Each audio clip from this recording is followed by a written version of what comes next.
فرعون کو اس نے وہ خواب دیکھ لیا تھا کہ ایک ستارہ اٹھے گا اور پھر وہ گرے گا تو میری ساری سلطنت کو تباہ کر دے گا۔ نجومیوں سے اس نے پوچھ لیا، اس نے کہا کہ ایک بچہ پیدا ہوگا جو تیری سلطنت کو تباہ کرے گا۔ چاہیے تو یہ تھا کہ وہ توبہ کرتا، لیکن اس نے کیا کیا کہ اس نے بچوں کو قتل کرانا شروع کیا۔ یذبحون ابناءکم، ذبح کرا دیتا تھا تمہارے بیٹوں کو، اور بچیوں کو وہ زندہ رکھتا تھا۔ تو حضرت موسیٰ جب پیدا ہوئے تو ان کی والدہ نے پتہ کیا کیا، ان کو ایک صندوق میں بند کر کے دریا میں بہا دیا۔ اب دریا میں بہتے جا رہے ہیں تو ماں تھی تو پریشان بھی ہو گئی، ان کی ہمشیرہ کو کہنے لگی ذرا دھیان رکھنا کدھر جاتے ہیں۔ حضرت موسیٰ علیہ السلام دریا میں بہتے بہتے نا، فرعون نے نا دریا کے کنارے مکان بنایا ہوا تھا۔ آپ کو پتہ ہے بادشاہوں کا ذوق ہوتا ہے، آج کل ہمارے جو حکمران ہیں انہوں نے اس کا نام فارم ہاؤس رکھا ہوا ہے، میرا فارم ہاؤس، اور پرانے زمانے میں لوگ ڈیرا کہتے تھے۔ تو اس نے بھی اس طرح کا فارم ہاؤس بنایا ہوا تھا۔ وہاں پہ حضرت موسیٰ علیہ السلام تیرتے ہوئے تابوت کے اندر، صندوق کے اندر جا رہے ہیں۔ فرعون اور ان کی بیوی حضرت آسیہ بے اولاد تھیں، بڑی تڑپ تھی بیٹے کی، وہ بھی وہاں کھڑی تھی۔ صندوق تیرتا ہوا آیا تو فرعون نے کہا کہ جاؤ پکڑ کے لاؤ دیکھو کیا ہے۔ جب وہ لے کے آئے نا تو آپ کی ہمشیرہ جو نگرانی کر رہی تھی پریشان ہو گئی کہ یہ تو اس کے ہاتھ لگ گئے، یہ تو اب مار ڈالے گا۔ لیکن جب خوبصورت اور چمکتا ہوا بچہ دیکھا تو بی بی آسیہ کہنے لگی یہ بنی اسرائیل کا ہے ہی نہیں، یہ تو پتہ نہیں کہاں سے بہتا ہوا یہاں آ گیا ہے، تو ایسے ہی چھوڑ، یہ پتہ نہیں کہاں سے ہے، رکھ نہ لیں، رکھ نہ لیں۔ تو حضرت موسیٰ علیہ السلام وہ کہنے لگا نہیں انہی کے ہیں، موسیٰ علیہ السلام اسی کے ہیں۔ تو آسیہ کہنے لگی تیرے تو سر پہ نا بس بھوت ہی سوار ہو گیا، ہر وقت وہی لوگ تجھے یاد رہتے، یہ پتہ نہیں کہاں سے بہ کے آیا۔ اب رکھ لیا، مان گیا فرعون۔ آپ فرعون کے گھر میں جو اس لیے بچے مروا رہا تھا کہ میری سلطنت حضرت موسیٰ پیدا نہ ہو جائیں، تو اسی کے گھر میں پرورش پانے لگے، اسی کے گھر میں۔ اب عورتیں منگائیں گئی دودھ پلانے کے لیے، تو حضرت موسیٰ علیہ السلام کسی بی بی کا دودھ نہیں پیتے، تو آپ کی ہمشیرہ نہ وہیں دائیں بائیں گھومتی رہتی۔ تو کہنے لگی جناب آسیہ سے کہ میں ایک بی بی کو جانتی ہوں، بڑی صاف ستھری ہے، مجھے امید ہے یہ بچہ اس کا دودھ پیے گا۔ تو فرعون کہنے لگا دوڑ کے لا، تو وہ اپنی والدہ کو لے کے آئیں تو حضرت موسیٰ نے فوراً دودھ پینا شروع کر دیا۔ فرعون کو پھر تھوڑا شک ہوا۔ ایک روایت یوں بھی لکھی ہے بعض لوگوں نے کہ فرعون ایک دن اٹھایا ہوا تھا حضرت موسیٰ کی ابھی تھوڑی سی عمر تھی، تو آپ نے اس کی داڑھی پکڑ کے تو ایک گھونسا دے مارا، جلالی تو شروع سے ہے نا۔ تو کہنے لگا آسیہ تو مان نہ مان یہ بچہ وہی ہے۔ تو حضرت بی بی آسیہ کہنے لگی کہ تجھے غلط فہمی ہے، یہ وہ نہیں ہے۔ اس نے کہا دیکھو نا یہ تو اٹھاتی ہے تو پیار کرتا ہے، اور میرے جب قریب آتا ہے تو اس کے لب و لہجے میں تلخی محسوس کرتا ہوں۔ اس نے کہا بچوں کو کیا پتا۔ خیر ایک طرف اس نے کھانے پینے کی چیزیں رکھ دی، ایک طرف انگارے رکھ دیے، وہ بھی حضرت آسیہ کہتی ہیں کہ تجھے سمجھ آئے بچے بچے ہوتے ہیں۔ حضرت موسیٰ بچے تو تھے پر تھے تو اللہ کے نبی نا، اللہ کے نبی تھے۔ جب اس نے کہا نا یہ بچے ہیں، تو حضرت موسیٰ علیہ السلام بجائے انگاروں کی طرف جانے کے، نبی تھے وہ سیدھے کھانے پینے والی چیزوں کی طرف بڑھنے لگے۔ فرعون کہنے لگا اب بتا۔ اللہ تعالیٰ نے حضرت جبریل کو بھیجا، انہوں نے کہا ادھر نہیں جانا آپ ادھر جائیے۔ تو آپ آگ کی طرف گئے اور ایک کوئلہ اٹھا کے زبان پہ رکھ لیا۔ تو آسیہ کہنے لگی سمجھ آئی، بچے کو کیا پتا کدھر جانا ہے کدھر نہیں جانا، اگر وہ اتنا ہی خیال ہوتا وہی بچہ ہوتا تو آگ۔ اور بعض مفسرین نے لکھا ہے یہ جو حضرت موسیٰ دعا مانگتے تھے نا رب اشرح لی صدری ویسر لی امری، یہ وہ آگ کا انگارہ جب کوئلہ منہ میں رکھا تھا نا تو اس کی وجہ سے زبان میں کچھ لکنت آ گئی، تو آپ دعا کرتے تھے کہ یا اللہ میری زبان کی وہ بند گرا کھول دے تاکہ میں کھل کے فرعون کے سامنے بات کر سکوں۔ وہیں حضرت موسیٰ پلنے لگے، وہیں پلے، وہیں جوان ہوئے، وہیں اللہ نے ساری دولتیں دی، بہن بھی ملی، ماں بھی ملی، اور سارے عزیزوں کا پیار بھی ملا۔ اسی گھر کے اندر اللہ نے پرورش کر کے فرعون کے ظلم سے بنی اسرائیل کو نجات عطا فرمائی۔ موسیٰ بھی فرعون کے گھر میں پلنے لگے، اور جب جوان ہو گئے تو فرعون کے ہاں جو ظلم ہوتا تھا حضرت موسیٰ اس پر بول پڑتے تھے، جلال فرماتے۔ تو فرعون پھر ناراض رہنے لگا، یہاں تک کہ اس نے آپ کو نکال دیا آپ تشریف لے گئے وہاں سے. تو حضرت موسیٰ ایک دن شام کے وقت دوبارہ آئے بستی میں، لوگ سوئے ہوئے تھے. تو دو آدمی، ایک بنی اسرائیل میں سے اور ایک فرعون کی اپنی قوم میں سے، وہ دونوں آپس میں جھگڑ رہے تھے. لیکن وہ جو حضرت موسیٰ کی بنی اسرائیل کی قوم کا شخص تھا، اس پر وہ قبطی، وہ جو فرعون کے قریبی لوگوں میں سے تھا، وہ ظلم کر رہا تھا اور بودھ اٹھانے کی بات کر رہا تھا. اب اس نے حضرت موسیٰ کو پکارا کہ یہ دیکھے میرے ساتھ کس طرح کی بات کر رہا ہے. تو حضرت موسیٰ کا ارادہ بھی نہیں تھا، آپ نے بس اس کو سمجھایا. پر کچھ لوگوں کو سمجھ، تو حضرت موسیٰ نے پھر ایک مکہ مارا، ایک گھونسا مارا، صرف ایک ہی. یہ کئی تگڑے اور دلیر اس طرح کے بھی ہوتے ہیں کہ گھونسا ایک بھی برداشت نہیں کرتے. وہ ایک مارا، آدمی دھڑام سے زمین پہ گرا اور ماری گیا. حضرت موسیٰ کا ارادہ نہیں تھا لیکن وہ مر گیا. حضرت موسیٰ علیہ السلام نے اس بات پر اپنے رب سے استغفار بھی فرمائی. قرآن کہتا ہے کہ انہوں نے معافی چاہی کہ اللہ میرا ارادہ نہیں تھا. بہرحال اگلے دن نا حضرت موسیٰ دوبارہ آئے. وہ سنا کرتے تھے نا ہم کہ بیوقوف دوست سے عقل مند دشمن بہتر ہوتا ہے. وہ کم از کم دشمنی تو عقل مندی سے کرتا ہے نا، لیکن جو بیوقوف دوست ہو بیوقوفی. حضرت موسیٰ دوبارہ آئے تو وہ بنی اسرائیلی اگلے دن کسی اور سے جھگڑا کر رہا تھا. پھر اس نے مدد کے لیے پکارا تو حضرت موسیٰ کہنے لگے مجھے لگتا یہ ہے کہ تیری عادت ہے، تو خود بڑا جھگڑالو ہے، تو نے روز نیا جھگڑا شروع کیا ہوتا ہے. حضرت موسیٰ جب اس کی طرف بڑھے نہ ڈانٹنے کے لیے تو اس نے شور کرنا شروع کر دیا. کہنے لگتا ہے جس طرح آپ نے اسے کل قتل کیا تھا مجھے بھی قتل ہی کریں گے. یہ انسانوں کا مزاج ہے کہ آپ جب تک کسی کے طبیعت کے مطابق چلیں گے وہ راضی رہتا ہے، اور ذرا آپ اس کی طبیعت سے ہٹتے ہیں تو وہ شور کرتا ہے. اس نے کہا جی آپ مجھے بھی لگتا ہے ماریں گے. حضرت موسیٰ کلیم اللہ علی نبینا علیہ السلام کے بارے میں جب اس نے شور کیا تو بات پھر فرعون کے دربار تک گئی. وہ تو پہلے ہی بہانہ تلاش کر رہا تھا. اس نے کہا ڈھونڈو پکڑو اور معاذ اللہ شہید کریں گے. کسی نے آ کے خبر دی کہ آپ جہاں سے ہجرت کر جائیں، اس لیے کہ آپ کے لیے یہاں حالات درست. اور بھائی یہ چھوڑ دیا کریں بات کہ فلاں آدمی کے حق میں فلاں جگہ حالات کیسے خراب ہوئے. تو نبی کریم علیہ السلام مکہ چھوڑ کے کیوں آئے؟ حضرت موسیٰ علیہ السلام نے ہجرت کیوں فرمائی؟ یہ ایک ایسی عجیب بحث ہے جس کو لوگ بلا وجہ چھوڑ دیتے، بلا وجہ چھیڑ دیتے ہیں. اور بالخصوص ایک خاتون نے ایک دفعہ مجھے پیغام دیا تو میں بڑی اس کی بات سن کے مجھے عجیب لگا. وہ کہنے لگی کہ دوسری جگہ میری شادی ہوئی ہے، مجھے طلاق ہو گئی تھی، تو مجھے ایک تانا روز سننے کو ملتا ہے تو اتنی اچھی ہوتی تو وہاں نہ رہ لیتی. تو بھئی یہ کوئی تانے والی بات ہے؟ کوئی ضروری ہے کہ بیوی غلط ہوتی ہے تو طلاق ہوتی ہے؟ اللہ کے محبوب علیہ السلام کی دو صاحبزادیوں کو ابو لہب کے دو بیٹوں نے طلاق بھیج دی تھی. کس کی غلطی تھی؟ تو آپ کیا کہہ سکتے ہیں یہاں کیوں طلاق؟ تو اتنی جلدی بات تھوڑی کر دیں گے آپ، تھوڑی احتیاط فرمائیں بولنے میں. تو حضرت موسیٰ علیہ السلام وہاں سے نکلے اور آپ مدین کی طرف چلے گئے. مدین وہ علاقہ تھا جہاں فرعون کی حکومت کوئی نہیں تھی. حضرت موسیٰ جیسے ہی وہاں پہنچے تو ان کے اندر ایک جذبہ تھا، ظلم ہوتا نہیں دیکھ سکتے. جب وہاں پہنچے تو انہوں نے دیکھا لوگ اپنے اپنے جانوروں کو گھاٹ پہ پانی پلا رہے ہیں اور دو خواتین ہیں وہ بالکل پیچھے کھڑی ہیں. تو حضرت موسیٰ کلیم آگے بڑھ کے کہنے لگے تم کیوں نہیں پانی پلاتی؟ تو وہ کہنے لگی ہمارا بھائی کوئی نہیں، باپ ہمارا بوڑھا ہے. اللہ اکبر. مجبوری یہ ہے، ہم ہیں بھی پردہ دار گھرانے کی، مجبوری ہماری یہ ہے کہ جب تک یہ سارے لوگ پانی پلا نہیں لیں گے اتنی دیر تک ہماری باری نہیں آئے گی. تو حضرت موسیٰ کلیم اللہ علیہ السلام فرمانے لگے اچھا یہ بات ہے تو جانور مجھے دو. وہ ہو یہ رہا تھا کہ چونکہ مرد پانی پلا رہے تھے تو اور جتنے بھی مرد آتے جاتے تھے وہ گھستے جاتے تھے اور عورتیں بیچاری کھڑی تھیں. حضرت موسیٰ جھٹ سے آگے بڑھے، پیچھے ہٹو.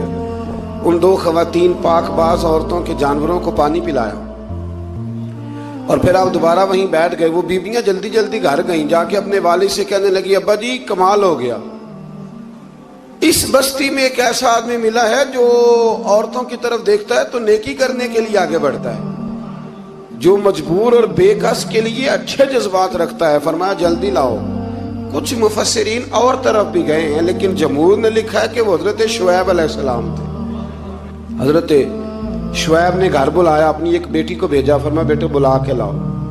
وہ جب گھر آئے تو آپ فرمانے لگے آپ میرے ساتھ اجرت طے کر لیں، 8 سال یا 10 سال آپ میری بکریوں کو چرائیں، میرے گھر میں رہیں۔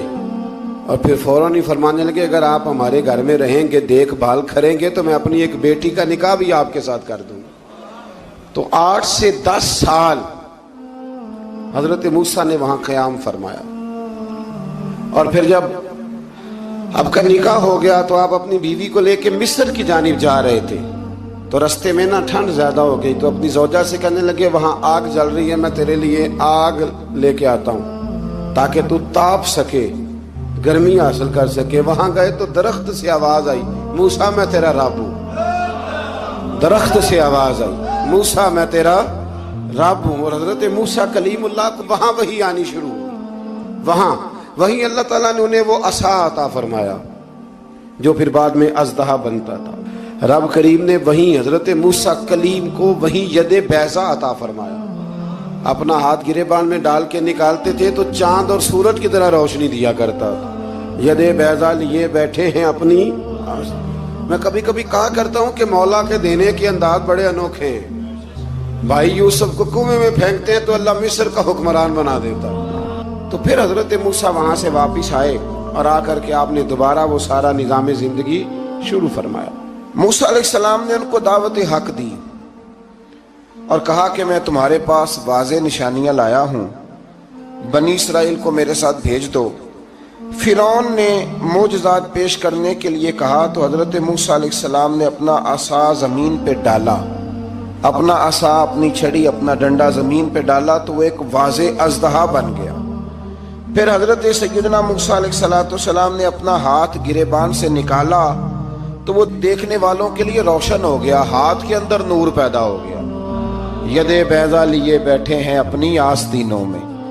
فرعون کے سرداروں نے حق کو قبول کرنے کی بجائے اسے جادو قرار دے دیا اور کہا کہ یہ تمہیں اپنے ملک سے نکالنا چاہتا ہے۔ انہوں نے کہا اس معاملے کو ذرا ڈھیل دو اور جادوگروں کو جمع کرو۔ جادوگر آئے، انہوں نے فرعون سے کہا کہ ہم حضرت موسیٰ کے مقابلے میں جادو تو دکھائیں گے معاذ اللہ، لیکن اگر ہم غالب آ گئے تو پھر ہمارا انعام کیا ہوگا؟ سودا پہلے طے کر رہے ہیں، کیا انعام ملے گا؟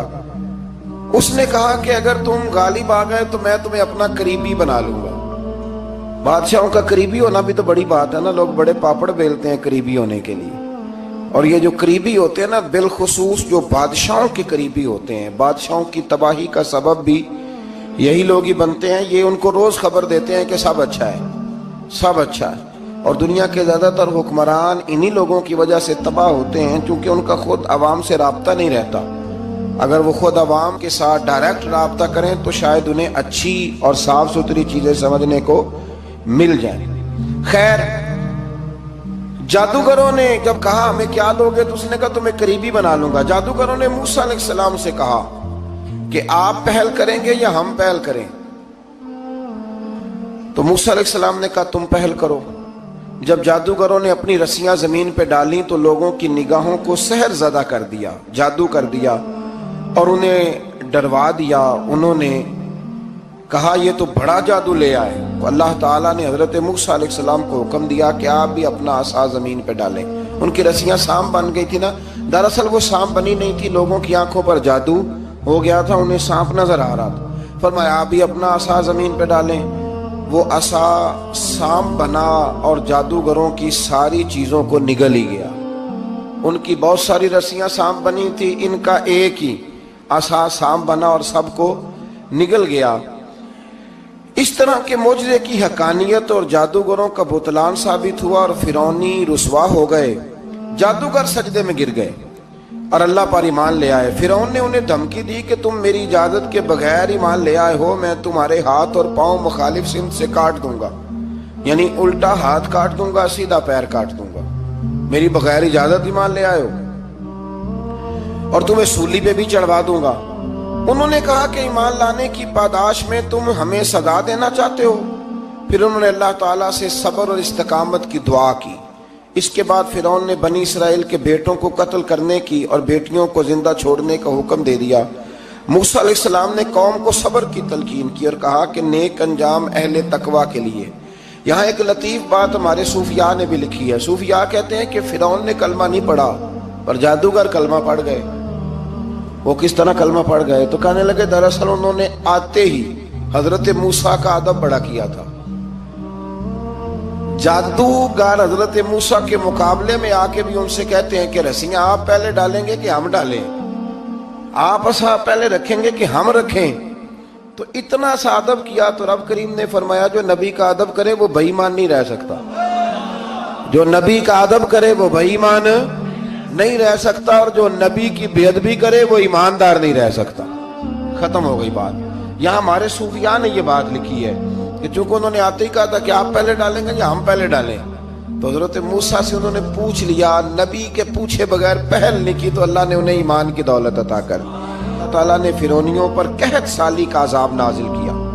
فرعونیوں کا طریقہ یہ تھا کہ اچھائی کو اپنا کمال گردانتے تھے، کہتے تھے یہ ہماری طرف سے، اور برائی کو معاذ اللہ بدشگونی کے طور پر موسیٰ علیہ السلام کی طرف منسوب کرتے تھے، کہتے تھے معاذ اللہ آپ کی وجہ سے یہ سارا کچھ ہو رہا ہے۔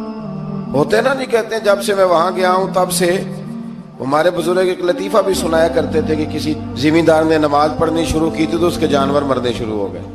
اب لوگ سمجھتے ہیں کہ معاذ اللہ شاید یہ کسی بزرگ کے سبب سے ایسا ہے، حالانکہ یہ تو اللہ کی طرف سے آزمائش ہوتی ہے، اس کی حکمتیں ہوتی ہیں۔